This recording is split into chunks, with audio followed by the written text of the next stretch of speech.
Hello, and thank you so much for joining me live for this week's episode of Princess Interrupted, the podcast. I'm your host, Allison Ziggy, and we are back for an incredible interview. I am so excited to introduce you to this woman. She has been one of my close friends for the past 5 years. I'm so excited to share her with you, especially if you are a woman who is experiencing PCOS. You're going to find this episode so incredibly informative. Please meet Aditi Guha. I am so excited for everything that she is about to show us today. You do nutrition, PCOS, weight loss. How do you help women? Didi, welcome to Princess Interrupted. I'm a nutritionist, just like you mentioned, and I specialize in this hormonal condition known as PCOS, polycystic ovarian syndrome. And yes, it's probably one of the fronts that I have, but I do work with other hormonal issues like thyroid issues or insulin resistance, poor gut, etc. But yes, bulk of my clients do have this condition of PCOS.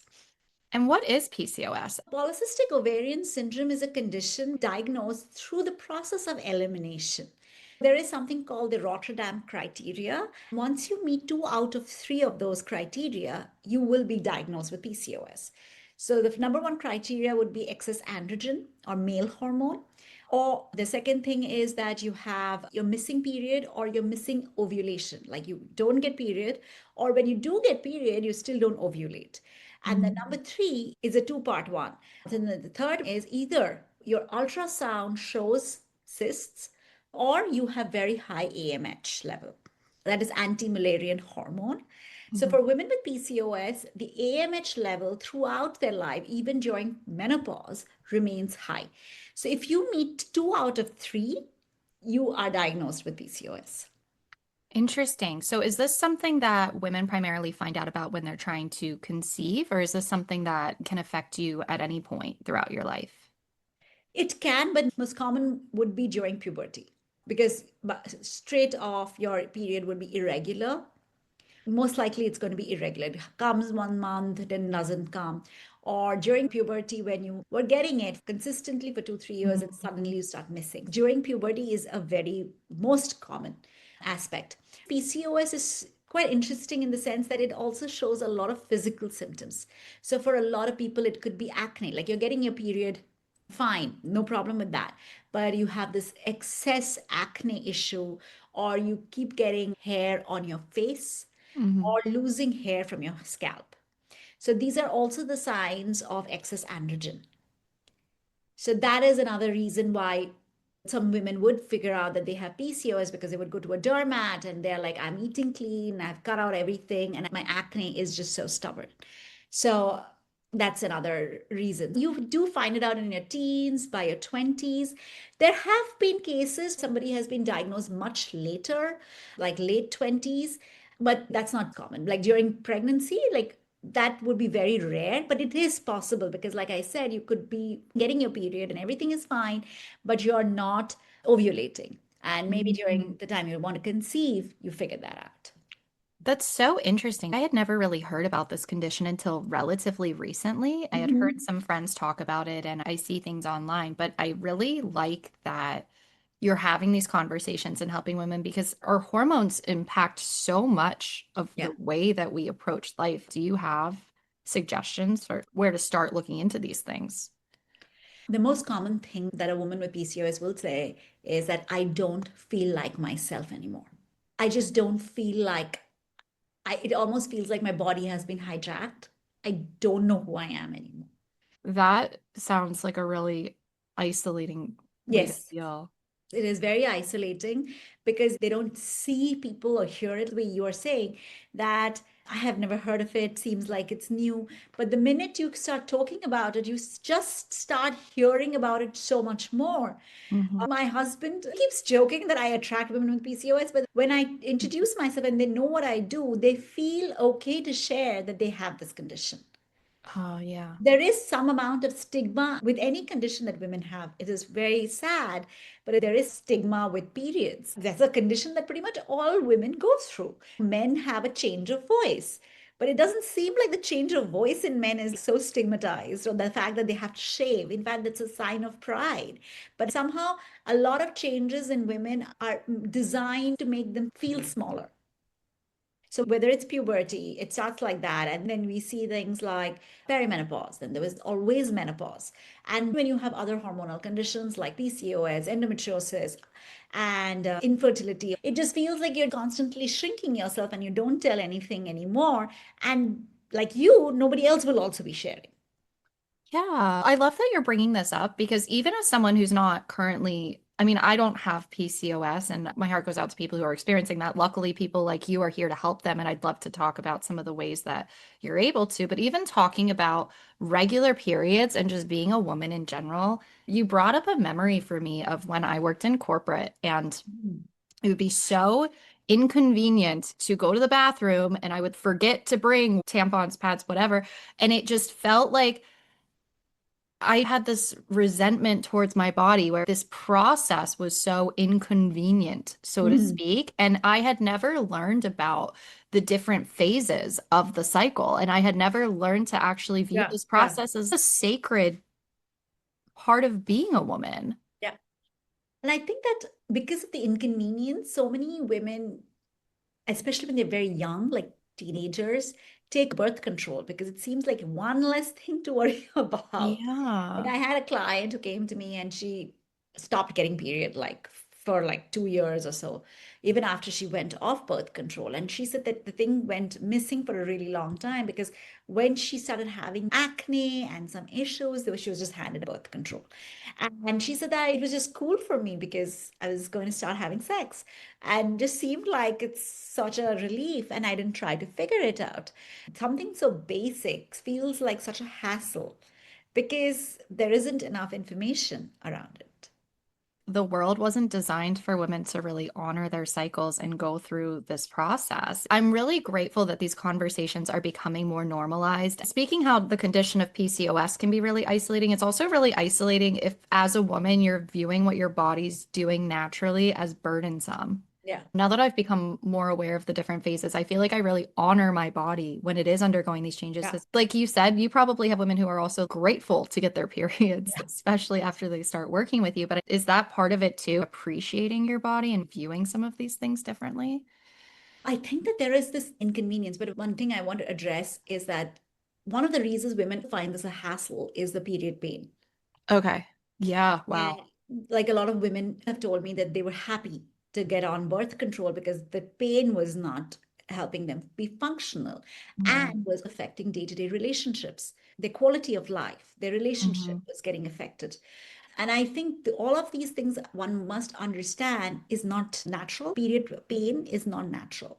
When you are going through something that feels like too much, like there is so much PMSing that you're snappy the whole time and everybody around you has to walk around in eggshells. And I'm giving you these examples because a lot of day-to-day life can get really compromised and affected when you don't know. I had this client who came to me, she had PCOS, but she also has adenomyosis. Adenomyosis is this really inflammatory condition that happens inside the uterus, and it's really marked with very painful periods. Mhm. And she said that once they were playing dumb charades as a family, and Mhm. the word was mom or something, and her son showed cramping.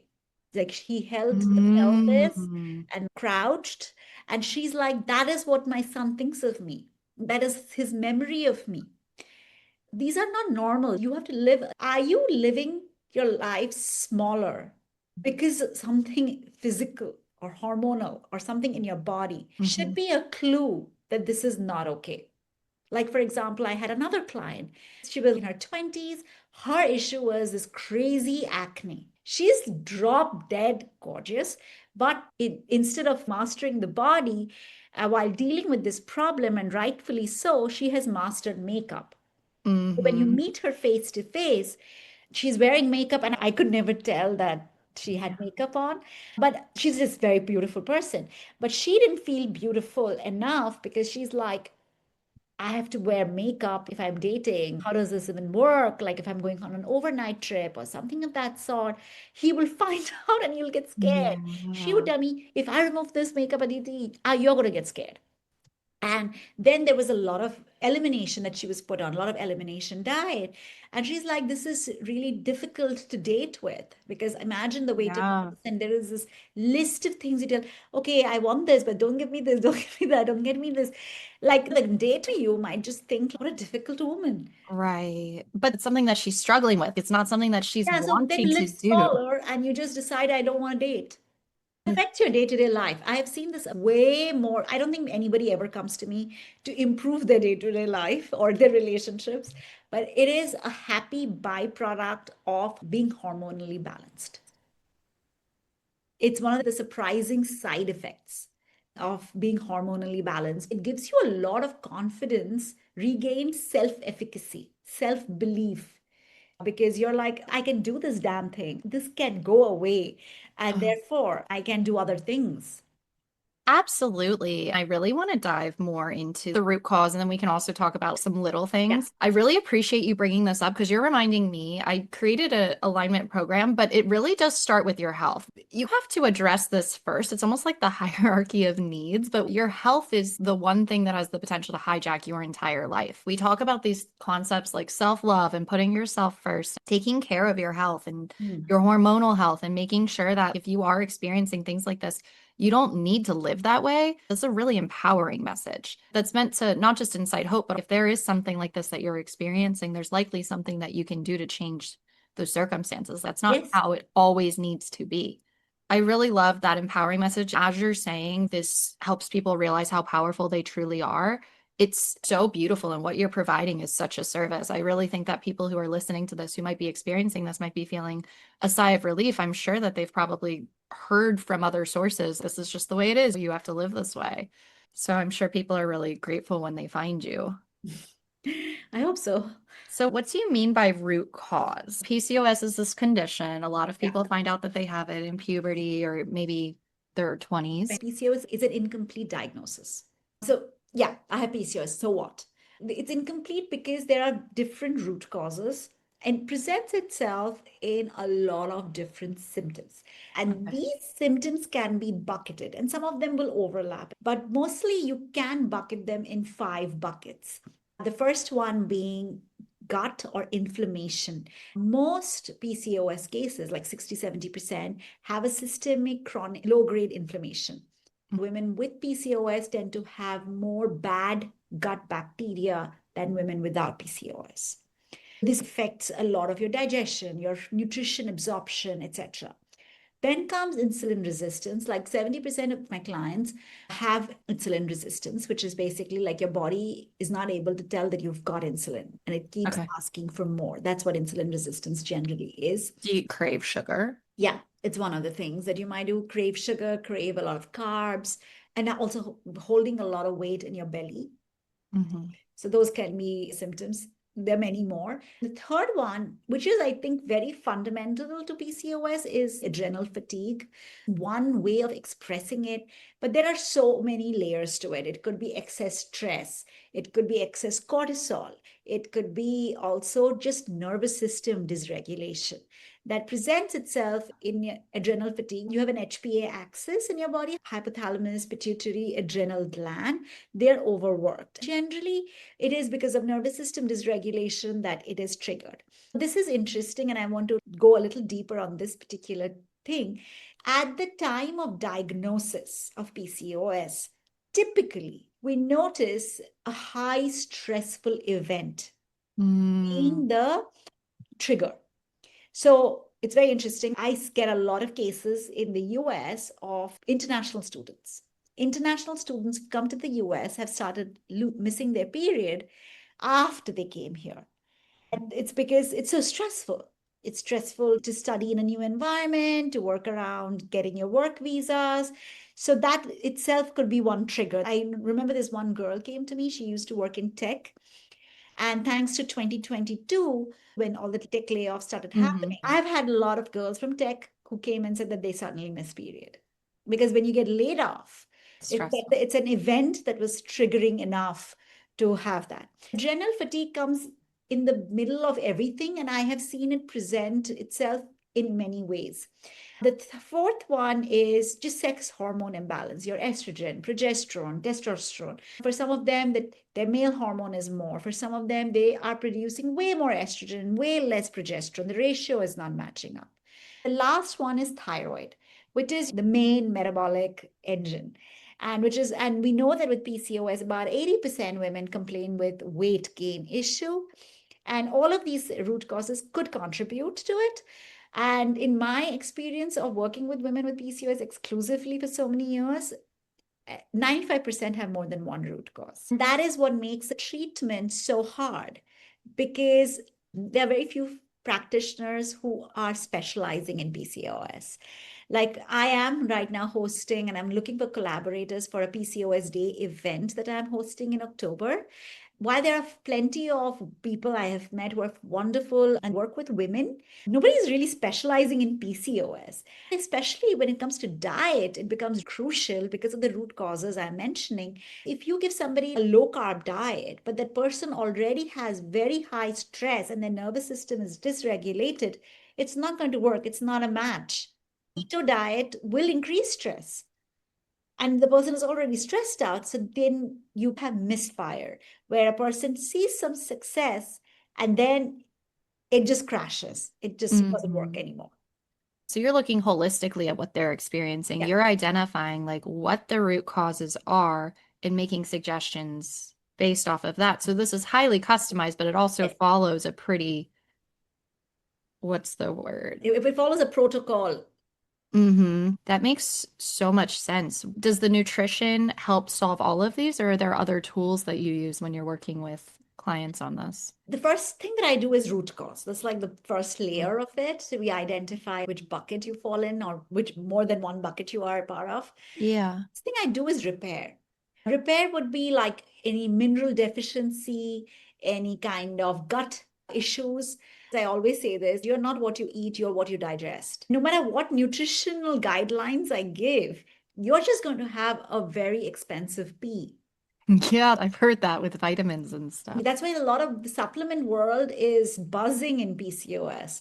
There's so many supplement providers, but even then, women seem to be quite lost.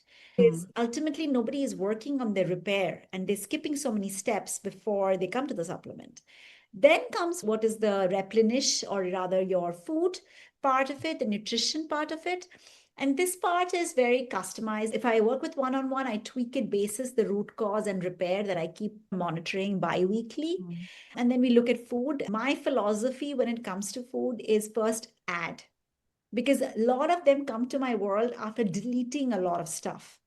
We first start adding stuff back, like adding food and food groups back into their diet. The next one is the reframe, or what I call mindset work. There could be various mindset tools that we use, but mindset comes very important, because if you look at food and diet like dating, just like many of your listeners, it's sometimes really hard. I wouldn't recommend anybody getting into a rebound. Like you have this really good guy and you think this guy is a solid guy. It's better he is not your rebound guy. And rebound happens only because you're still in a self-sabotaging zone, right? Where you're like, there must be something wrong with this guy. Last I heard, he was whispering something.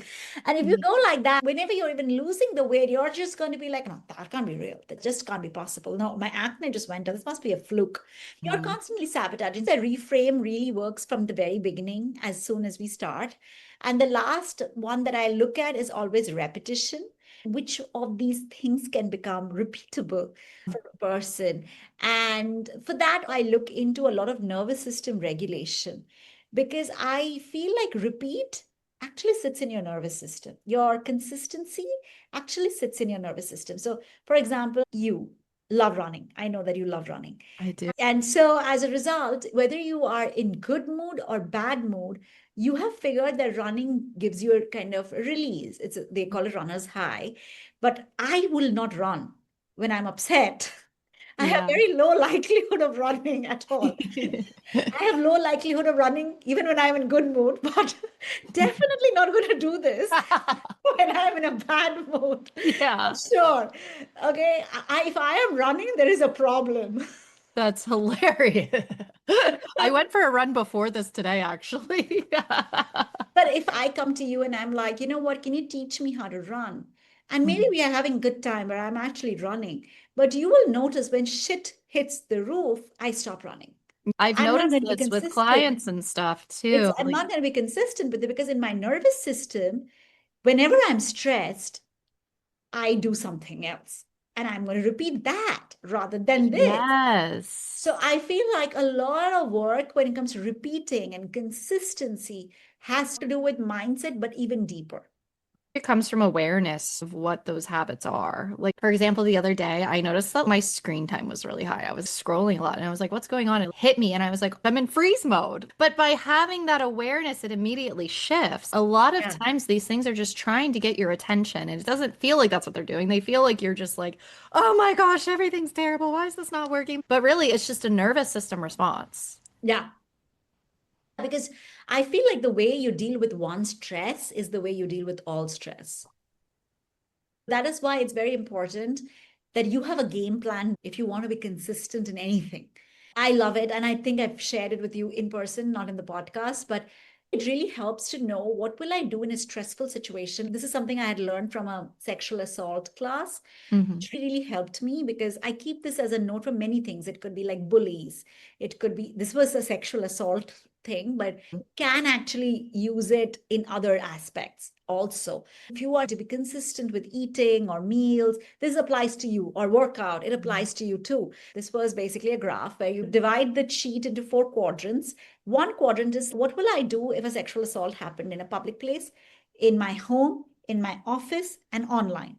And you Mhm. can use these 4 spaces for anything, whether it's bullying, racism, eating consistency. What will be my eating consistency if I'm caught off guard? Online Mhm. could be like maybe browsing through TikTok videos and you suddenly see these ads, or somebody is eating something and you suddenly have this craving. So, whenever I have a craving and I'm scrolling or watching television, this is my strategy. I'm going to do this Mhm. particular thing. When I am caught off guard in a public space, like maybe I was at a mall or shopping, and then suddenly I see this particular ice cream truck. What is my strategy in a public place? I think once you have pre-decided on your strategy, it really helps because your nervous system doesn't know. And when you're Mhm. caught off guard, you're going to be spiraling. Like many of us, I at least freeze because I Mhm. didn't expect it. It was very unexpected. So I freeze. That's my normal reaction. And I have realized. And I'm that person who's regretting and then having mental dialogues of all the things I could have said or done. But this is a good starting point to have a strategy that here, I'm going to be like this. This is my strategy in these areas. This is a really good tool. You could do this with, and you said the example with sexual assault. You could use this with dating too, of like just how Yeah. comfortable you feel with somebody It's also about thinking. decision paralysis. People have to realize that everybody, Totally. it's true for everyone. You need to reduce the number of decisions you make in a day because Yeah. after a point, you're not going to make good decisions. Mhm. You make 2, 3 good decisions in a day, and that's a lot. If you make 2, 3 good decisions, that's great. One decision could be like, should I take up this job or not? Should I date this guy or not? What should I eat for lunch feels You're right. trivial in Yeah. comparison to should I take up this job and should I date this guy? It's a lot. And also in that, there are so many facets, right? Like he has texted me, he has not texted me. Should I text him first? Should I not text? That's also a decision. Mhm. The question is that all these situations that might arise in your life, if you can just have that rule book. Okay, I do not text back for 2 hours after I've texted someone. It's a rule. I kind of have to have some rules. So I'm like, I have sent a text and he has not responded. I'm not going to wait for 2 hours. I'm going to do something. I'm not going to look at the screen for 2 hours. So the same thing can apply to eating. Like you just had a meal and now suddenly you have this craving for a chocolate chip cookie. And you're like, should I go down to insomnia? I would say give yourself like maybe a 30 minutes rule that whenever a craving hits me, I am going to take 30 minutes. I'm going to take a walk and drink some water and ask myself, will an apple do? Give So myself an much sense. apple and see if an apple did the trick. And I think that's it. It's not about whether I should have it, should I have guilt about it, should I not feel regret. It's really having some strategies. Even you walking through that mental process, I used to feel that Yeah. anxiety. Whenever you get into a healthier relationship with your nervous system, you learn to process these things from personal experience. You have an opportunity to repattern. And it's not that you'll be perfect and never feel it. Actually, one of the best signs of healthy or regulated nervous system is the ability to be slow and less urgent. The ability to really slow, not like the sloths in the dystopia, like not that slow, but close enough. It's true. There used to be a tendency that I had that I've healed since. Sometimes I could be better about it. This sense of over promising whenever an opportunity would come up and I would just jump into like, I'm going to do it today. A lot of these things do shift as you learn to love yourself more. For me, I've started to give myself extra time Yeah. and not do that. These things all contribute because the mindset plays into this as well. I could also see how that could play out if you're still struggling with people pleasing tendencies or Yeah. wanting to make people happy. This is interesting that you mentioned that because I always say that PCOS is a good girl problem. Say more on that. It's a So good I girl think problem. everybody who has been raised as a good girl or generally has some sort of, I'm not going to say always, but has a tendency to have a little bit of hormonal issue because a part of being good girl is also self-sacrificing. I feel that. It can lead to burnout. It can lead to not prioritizing yourself or understanding priorities. And therefore, this burnout actually affects a lot of fertility issues. Yeah. I can really see this because it's also a call to return to yourself. Yes, that's true. If your Your hormones are balanced, you feel like yourself again. It's kind of the only thing that's going to get your attention because a lot of these challenges help turn us into the people that we're meant to be. True. I can imagine that the women who work with you, they're able to improve their diets, improve their relationship to Yeah. themselves, improve their habits, but Yeah. this does bleed out into other areas of life, as you said. 100%. I have had so many of my clients' husbands thank me. Like, Yeah. like somebody said, thank you for making my wife a better person.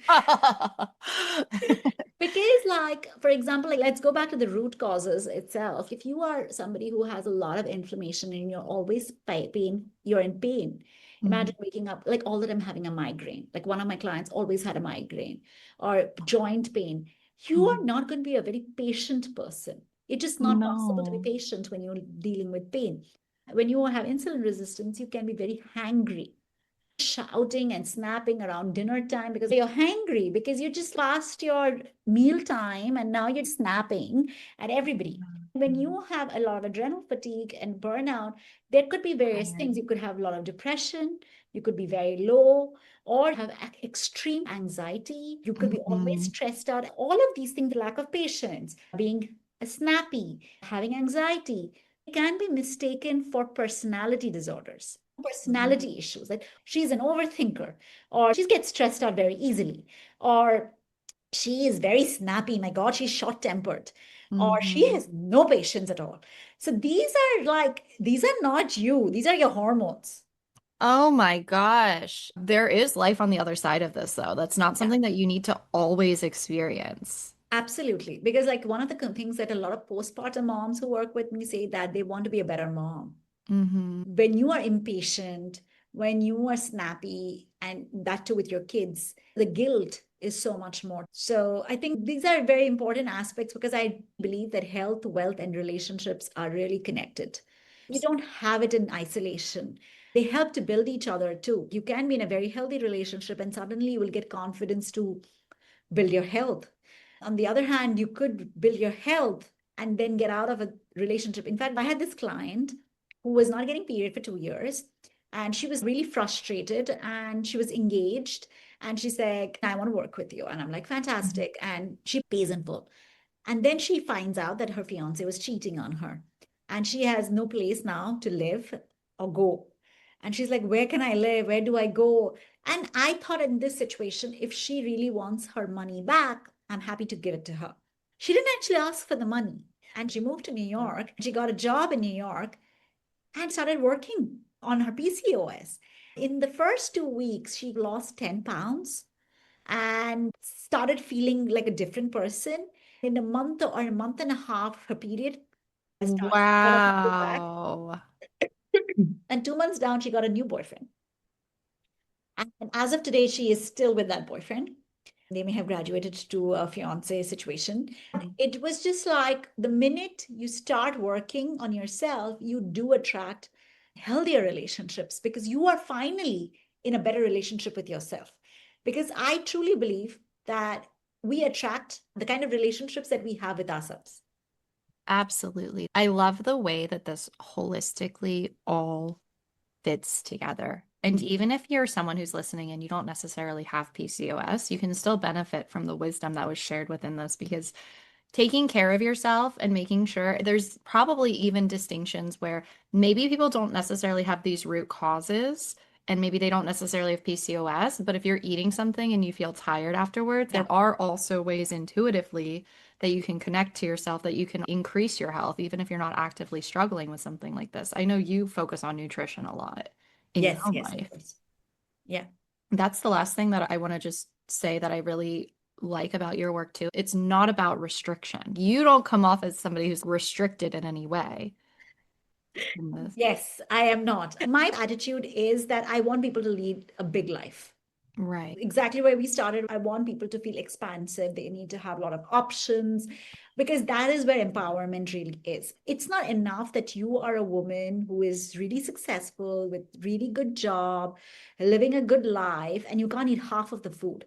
It's not okay. That's And not that's not enough. how it was designed. So I think that it's important that they have a lot of options. And that's what I want. In fact, when I do fertility work, I help women even with IVF, with other things, because I feel like everybody should have so many more options. Yes, there's Yeah. natural conception, there's IUI, there's IVF, there's so many options. And people should always feel like they have so much to choose from. Good choices and good Yes, decisions as yes, opposed to worrying about what you're going to eat, yes, mapping out those things, yes. but then being able to have more choice where it really matters. That's where empowerment really comes from. I do believe empowerment comes from choice. Choice is freedom too. Aditi, where can people connect with you? Where do you hang out online? I have a lot of blogs, and you can always read about interesting stories on my website. I publish a blog pretty much every week. That's aditiguha.com. And I do have a quiz in case anybody is interested or curious about your hormonal types. I have a quiz saying discover your PCOS type. While it says discover your PCOS type, even if you don't have PCOS, but some of these symptoms resonated with you, you can always take the quiz and it will tell you which hormone might be off. Perfect. You mentioned that you have an in-person event in New York City coming up in Yes, October. October 22nd, we're going to have an in-person event, which is for PCOS Day. And the theme of this is going to be finding your own village. It takes a village, not just to raise a baby, but also to get back to your health. The theme with PCOS is feeling isolated, and I want to end that. Mm. It's an in-person event. There's a Yes. link. We'll make sure to include that. I'm sure it's going to be absolutely wonderful, and I will mark my planner. I'd like to be there as well. Thank you so much for coming on Princess Interrupted, and thank you so much to everyone for listening. If you resonated with this episode, please feel free to like, share, subscribe, all of the things. We're so happy you're here. Thank you for tuning in. Have a great day and see you next time. Bye. Bye.